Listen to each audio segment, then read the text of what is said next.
नमस्कार दोस्तों। अब आप मुझे लगता है कि इस वीडियो को देखने आए हैं तो आप मन बना चुके हैं कि आप इस कोर्स को करना चाहते हैं।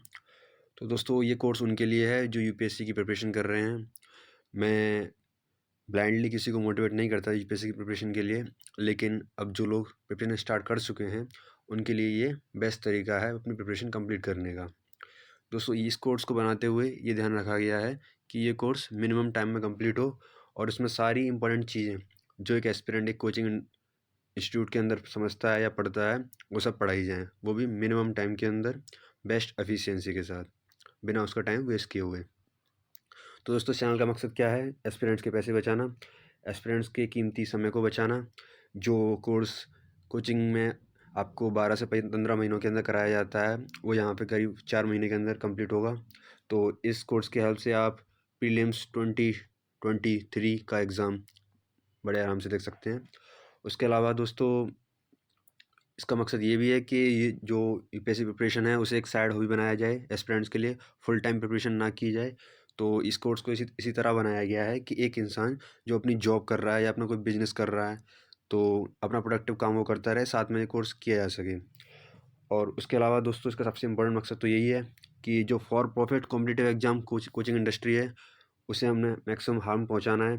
दोस्तों ये इंडस्ट्री जो है वो सोसाइटी के वेलफेयर के ख़िलाफ़ है, क्योंकि इस इंडस्ट्री का मकसद है कि पूरी सोसाइटी को कॉम्पिटिटिव एग्ज़ाम्स की तैयारी में लगाया जाए, जिससे उन्हें ज़्यादा से ज़्यादा रेवेन्यू मिल सके। तो दोस्तों अगर जो आज से 10 साल पहले 3 लाख एस्पिरेंट्स थे तब भी 800 लोग सेलेक्ट होते थे, 3 लाख लोग बर्बाद होते थे इस प्रिपरेशन में।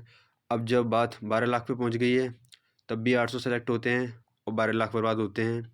ये इसी इंडस्ट्री के द्वारा किए गए सोशल मीडिया प्रमोशन और सब तरह की जो चीज़ें हैं इसका ही कारण है।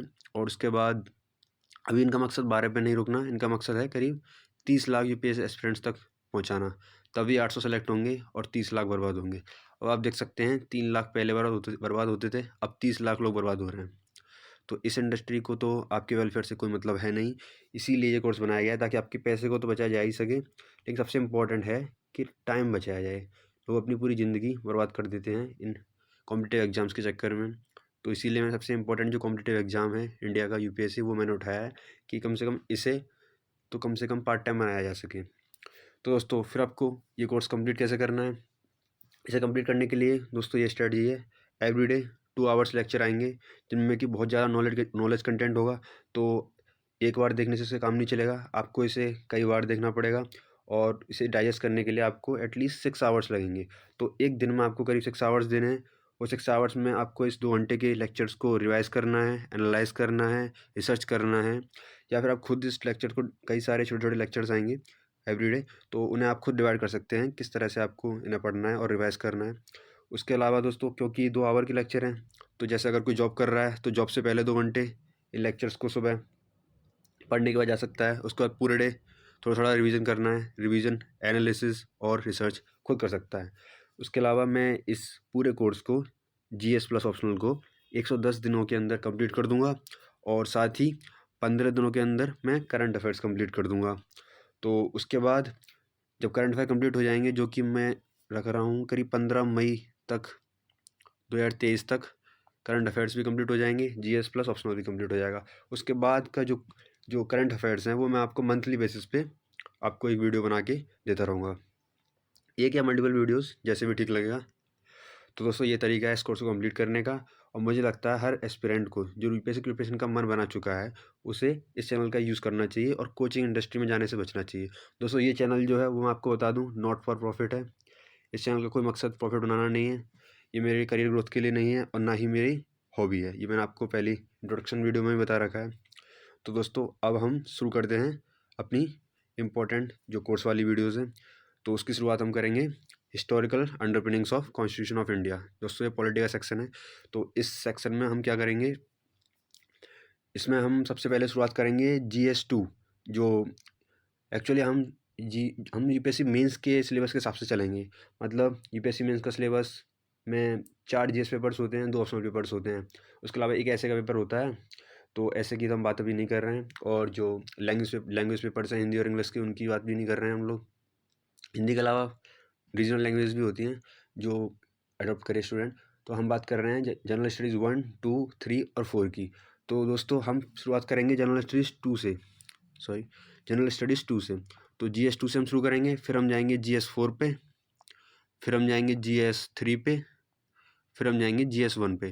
दोस्तों GS 1 में जाने का, आखिरी में जाने का कारण यही है कि उसमें हिस्ट्री आती है और हिस्ट्री सबसे ज़्यादा टाइम लेती है पढ़ाने में और सबसे कम याद रहती है। तो मैं चाहता हूँ हिस्ट्री को सबसे आखिरी में पढ़ाऊँ, जिससे आपको प्रीलिम्स एग्ज़ाम के टाइम पे सब कुछ याद रहे। GS 2 और GS 4 जो हैं, ये सबसे जल्दी कवर होने वाले सिलेबस हैं। तो इन्हें सबसे पहले रखने का कारण यही है कि इन्हें जल्दी से कवर करके स्टूडेंट्स को एक फ़ील दिया जाए कि उनका करीब आधा सिलेबस GS का कंप्लीट हो चुका है। तो फिर दोस्तों हम शुरू करेंगे पॉलिटी से, क्योंकि GS 2 के अंदर आती है पॉलिटी, GS 2 के अंदर आती है polity, governance plus social justice, constitution भी आता है इसमें दोस्तों, पॉलिटी के साथ ही मानते हैं उसे हम। प्लस इसमें आता है इंटरनेशनल रिलेशंस, IR। तो IR दोस्तों आता तो है इसमें, लेकिन अभी हम IR नहीं पढ़ेंगे, हम IR पढ़ेंगे GS 2 IR के अलावा बाकी सब कंप्लीट करने के बाद। और IR के अलावा GS 2 के बाकी सारे टॉपिक्स कंप्लीट करेंगे, फिर हम GS 4 कंप्लीट करेंगे, उसके बाद हम IR पढ़ेंगे। IR पढ़ेंगे हम GS 3 के साथ। उसके बाद GS 1 के जो टॉपिक्स हैं, जैसे कि हिस्ट्री है हमारी, सब तरह की हिस्ट्री। एक तो है modern history, ancient medieval art and culture, और पोस्ट इंडिपेंडेंस हिस्ट्री है। उसके अलावा वर्ल्ड हिस्ट्री है, ये सब। और उसके अलावा इंडियन सोसाइटी है इसके अंदर। उसके अलावा इसके अंदर इंडियन जोग्राफी, वर्ल्ड जोग्राफी, वो सब चीज़ें हम आखिरी में पढ़ रहे हैं। तो दोस्तों इस तरह से हम चलेंगे। तो अभी अगली क्लास में जो मैं लाऊंगा उसमें हम पॉलिटी से शुरू करने वाले हैं। पॉलिटी के अंदर भी हिस्टोरिकल अंडरपिनिंग्स। ठीक है दोस्तों, मिलते हैं नेक्स्ट क्लास में।